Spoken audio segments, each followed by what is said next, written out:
Chapter 1, Mishnah 5. The previous Mishnahs in this chapter have listed 10 avos tuma in increasing order of stringency. The following Mishnah lists 10 levels of tuma to which a person can be subject, also in increasing order of stringency. The Mishnah refers specifically to those types of tuma whose source is the person himself, as opposed to types of tuma that are transmitted to a person from outside sources. To illustrate the differences between these various levels of tuma, the Mishnah uses an example of one person who became subject to all of these different types of tuma, one after the other. As he becomes tame with more severe tumas, he becomes subject to laws that did not apply to him earlier, when his degree of tuma was less. There are 10 levels of tuma that come, literally separate from a person, i.e. the person himself is the source of the tuma. In increasing order of stringency, they are 1. Mechusar Kippurim, one lacking atonement, i.e. a Zav, Zava, Mitzora, or a woman after childbirth who did not yet bring the required korbanos, is forbidden to eat sanctified foods, kodashim, such as the meat of offerings or the parts of menachos that are eaten. However, he is permitted to eat teruma if he is a Kohen and Meiser Sheni, even though he has not yet brought the atonement korbanos, as long as he is immersed and waited for nightfall following his immersion.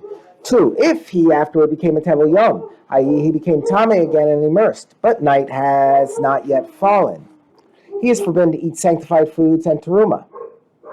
However, he is forbidden to eat sanctified foods and teruma. However, he is permitted to eat Meiser Sheni. 3. If he afterward became a Baal Keri, he is forbidden to eat all three of those, Kodesh, Teruma, and Meiser Sheni. 4. If he afterward became one who cohabits with a Nida, he transmits Tuma to a bed, Mishkav, that is beneath him, like the Tuma that is transmitted by a Zav to an article that is above him. That is, if he rests his weight on a bed or mattress, or even on a pile of beds or mattresses stacked one on top of another, they all become a Rishon. The next two cases discuss a Zav. A Zav is a man who experiences at least 2 unusual seminal discharges as a result of a particular sickness. For him to be labeled a Zav, the 2 discharges must occur on the same day or on 2 consecutive days. Rambam Hilchas Mechusere Kapara 2:7. See also Zavim there. The Mishnah addresses the laws applying to a Zav who experienced 2 discharges, and the additional obligation applying to a Zav who had a 3rd discharge. 5. If he afterward became a Zav who experienced 2 discharges, he transmits Tuma to a Mishkav, an object designated for lying upon it, and a Moshav, an object designated for sitting, turning such an object into an Avatuma. And in order to become Tahor, he requires immersion in spring water. However, he is exempt from a Korban. 6. If he experienced 3 discharges, he is obligated to bring a Korban, 2 turtle doves or young pigeons, in order to complete his purification. The next 2 cases discuss a Mitzora.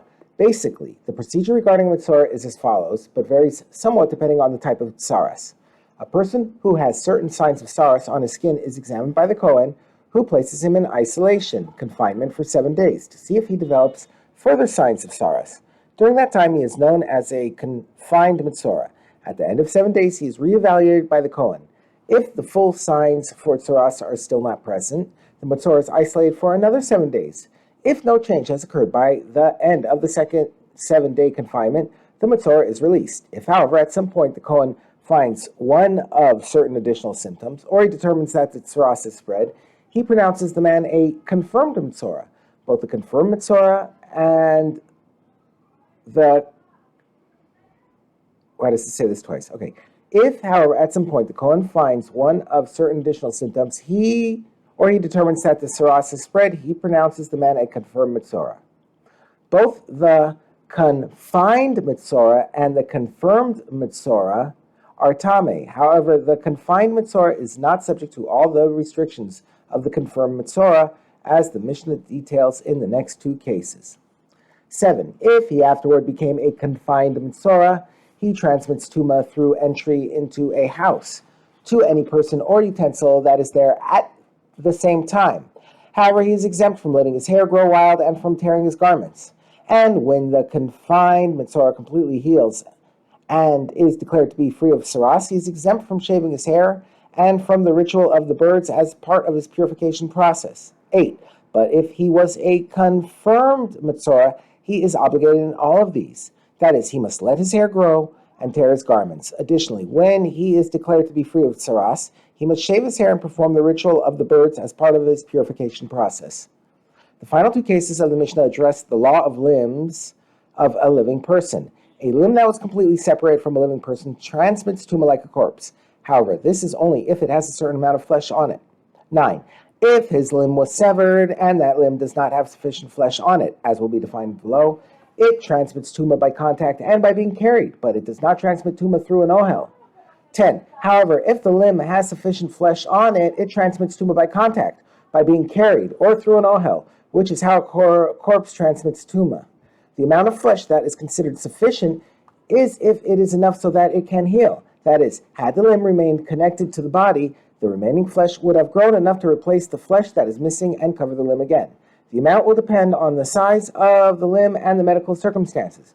Rabbi Yehuda says there is a standard way of determining whether there is enough flesh to regrow and cover the limb.